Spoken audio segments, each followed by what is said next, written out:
मेघा करने वाली है वसुधा के ऊपर गन पॉइंट और लेना चाहती है उसकी जान, लेकिन यहाँ पर ऐसा होगा कुछ नहीं, क्योंकि यहाँ पर बचा लेने वाला है देवांश वसुधा को। और यहाँ पर उसकी सच्चाई भी सबके सामने आ जाएगी कि यहाँ पर कोई अच्छी लड़की नहीं है मेघा, बल्कि यहाँ पर बर्बाद करना चाहती है चौहान खानदान को। जी हाँ, बात करें टीवी सीरियल वसुधा के अपकमिंग एपिसोड की, तो यहाँ पर आप सभी को दिखाया जाने वाला है कि आखिरकार जब एक बार यहाँ पर वसुधा फेल हो गई यहाँ पर सच्चाई दिखाने में मेघा की, लेकिन यहाँ पर अब मेघा की सच्चाई खुद ब खुद सबके सामने आ जाएगी, क्योंकि यहाँ पर मेघा जब मारने की कोशिश करने वाली है वसुधा को, तब यहाँ पर अविनाश सबको उसी के सामने ले आएगा और दिखा देगा मेघा की सच्चाई कि देखिए ये लड़की जो आप सबका विश्वास जीतकर हमारे घर में रह रही है और ब्रांड एम्बेसडर के पद पर भी बैठी है, यहाँ पर मारना चाहती है जादूगर को। और जादूगर इसकी सच्चाई जब सामने लाने की कोशिश करती है तो उस सबूत को भी नष्ट करने वाली यही लड़की है। अब भाई चंद्रिका देवी सिंह चौहान पहले देखेंगी तो उनको तो ये विश्वास होगा कि नहीं कि आखिरकार ये मेघा कैसे कर सकती है, लेकिन जब भाई मेघा की सच्चाई सबके सामने है तो खुद ब खुद उसे कोई भी इंकार नहीं कर सकता मानने से कि यहाँ पर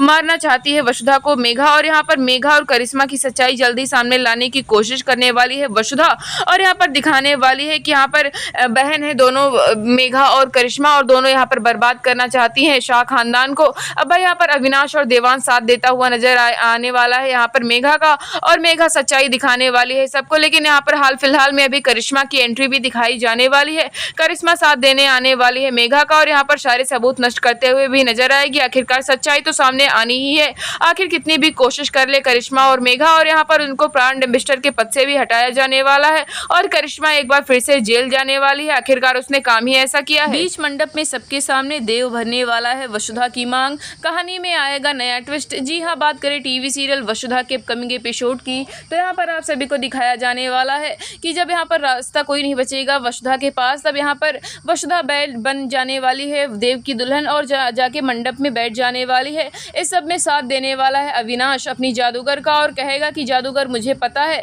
ये वसुधा कोई अच्छी लड़की नहीं है, इसने मुझे भी भांग के लड्डू खिलाकर मेरे भैया के साथ मेरे रिश्ते में दरार डालने की कोशिश की है। अब भाई ये सब देखकर यहाँ पर वसुधा भी सोचती है कि आखिरकार अविनाश को तो इस मेघा का सच पता चल ही गया, लेकिन अभी मेरे पास कोई सबूत नहीं है जिससे मैं साबित कर सकूं कि ये मेघा कोई अच्छी लड़की नहीं है। अगर मैं ऐसे ही सबको बताऊंगी कि ये मेघा हमारे घर को बर्बाद करना चाहती है और हमारे बिजनेस को भी हड़पना चाहती है, तब मेरी बातों पर शायद कोई विश्वास न करे, और इसीलिए अब दुल्हन बन जाने वाली है यहाँ पर वसुधा। और जब बीच शादी में यहाँ पर आज शादी की आधी रस्में कंप्लीट हो चुकी होंगी, उसी समय आने वाली है मेघा और कहने वाली है कि आखिरकार ये कौन है, मैं तो यहाँ पर हूँ। तब भाई यहाँ पर घूंघट हटाने वाली है चंद्रिका देवी सिंह चौहान, और यहाँ पर निकलेगी वसुधा सोलंकी दुल्हन के रूप में, और यहाँ पर एक जोरदार थप्पड़ लगा देने वाली है बिना कोई बात पूछे ही चंद्रिका देवी सिंह चौहान वसुधा को। और यहाँ पर वसुधा भी बिल्कुल चुपचाप रहने वाली है कि आखिरकार उसने गलती तो की है, लेकिन यहाँ पर गलती की है अपनी देवी हुकुम को बचाने के लिए, उनकी प्रॉपर्टी को बर्बाद ना होने देने के लिए।